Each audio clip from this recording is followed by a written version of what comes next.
สวัสดีครับ Good afternoon, everyone. Good afternoon, ladies and gentlemen. My name is เอกราช สมบัติสวัสดิ์ I am a lecturer in the occupational health and safety program at Faculty of Public Health, Thammasat University. And today I am very glad to be here, and I would like to share my knowledge from the study in the title Evaluating the Potential of the Smartphone Sound Level Meter Application, a preliminary study in มิตรภาพมวกเหล็ก สระบุรี province. So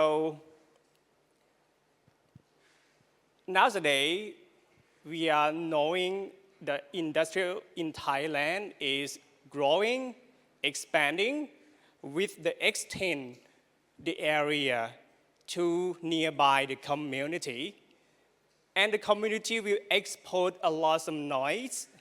For example, at Salaburi, they export the noise from the traffic, a lot of cars that drive through the province, and especially in the industrial sector, they also have the mining, the cement mining in the Salaburi, and they have a lot of activity, including the mountain bomb, the transportation. So they produce a lot of noise at the area. And once the noise pollution is a significant issue that the people really concerned. So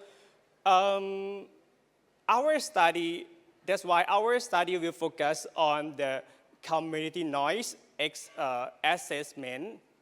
So the health impact from the noise, when we export, like the chronic exposure to the noise, it can be resulting in stress, sleep quality, cardiovascular problem, cognitive impairment, especially in the children who are living around there, the elderly, and the bedridden patient. So according to the issue that I have mentioned, the public concern, the community complain a lot of noise, that they might export a lot of noise around the community, and they need some tool or some equipment to measure by themselves. So from the Department of the Pollutant Control, they also provide the guideline for the environmental measurement. But if you see on up there, they show about the equipment. It is the standard sound level meter with the tripod. And the technique, you all the students and you are familiar with the occupational health and safety, you might know that this one is quite like really difficult, really detailed to use about the sound level meter, right? And when we would recommend this one to the community, they might don't want to do it because it's really hard for them. So for the as I mentioned, so this bring up to the gap of the study.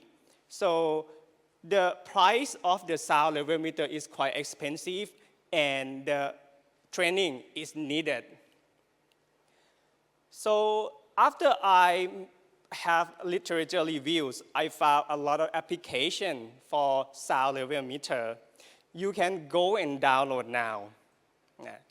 Because this one is produced by National Institute Occupational Safety and Health state.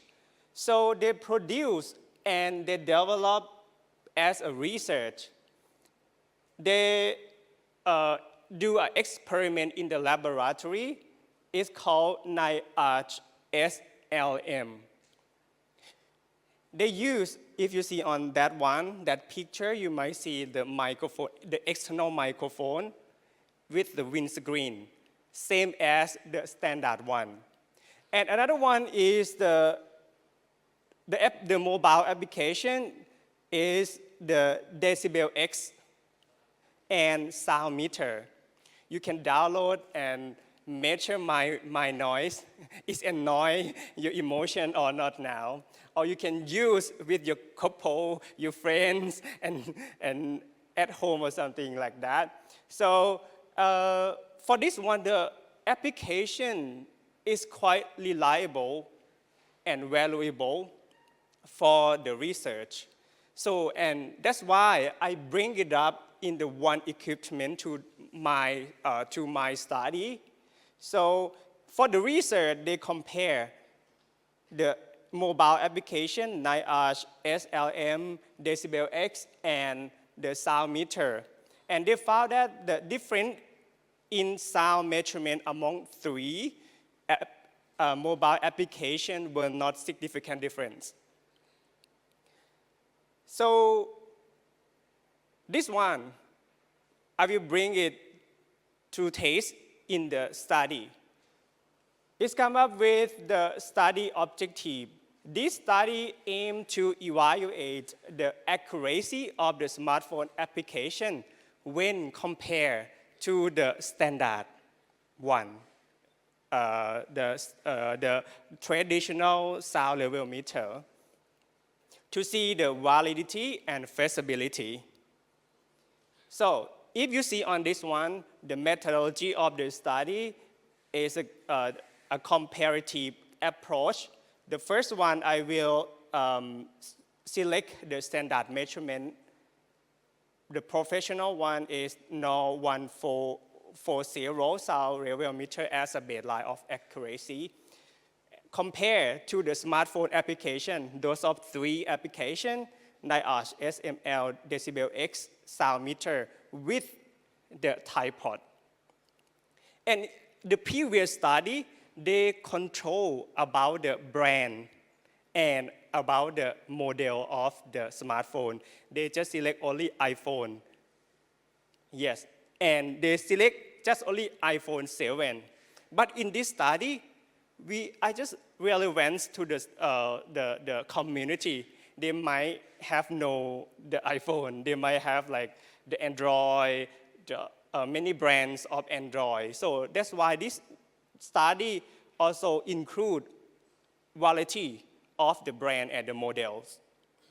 So the criteria of this study, we use the various smartphones to find the accuracy and validity of the mobile application.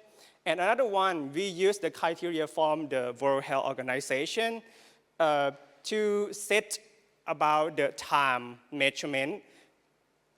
This study just measure only 15 minutes with the criteria at 100 decibel A.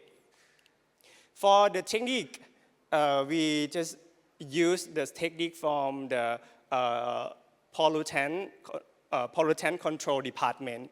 So the application on a mobile need to height around 1.2 to 1.5 meters and far away from the house around 3.5 meters as well. So after we set this one, we will go to the field and see the geographical of the study.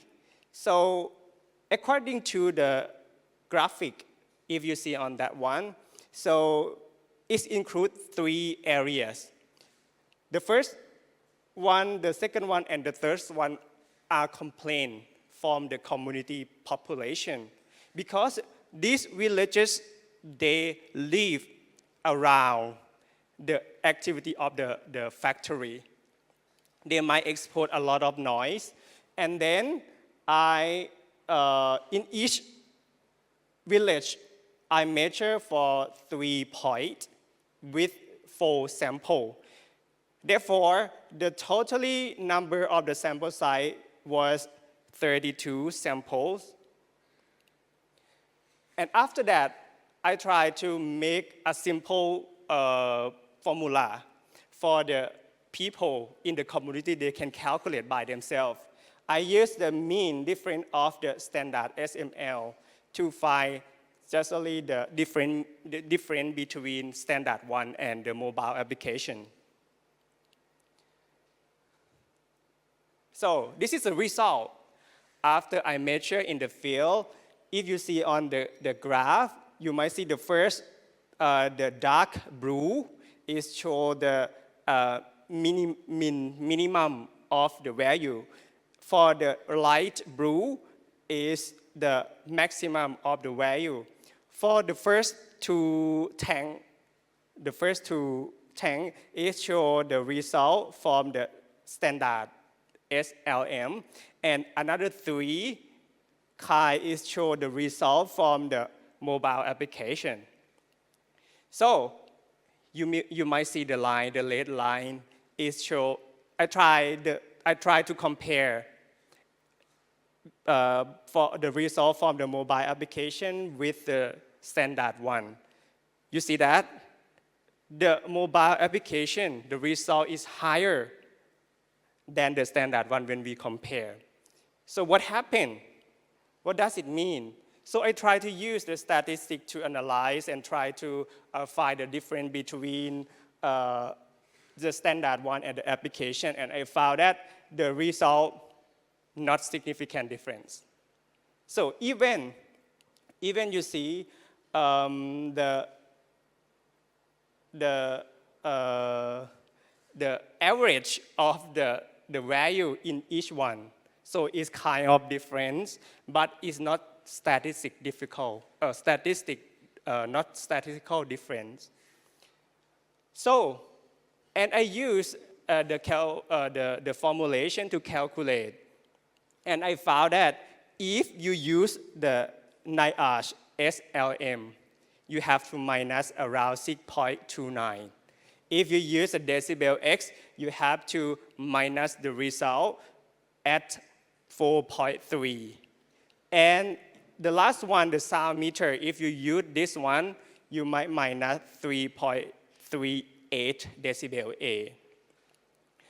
To make it similar, comparative with the standard dice. So this is an easy one that I try to do a preliminary study before I start a new project. So I found that this one is really easy to access for the people in the community. Everybody nowadays, they use the smartphone, even they use not just only iOS, they also use Android as well, and they can download 3 of those mobile applications. So, and after they access the application, is valuable. They can use as a screening surveillance by themselves.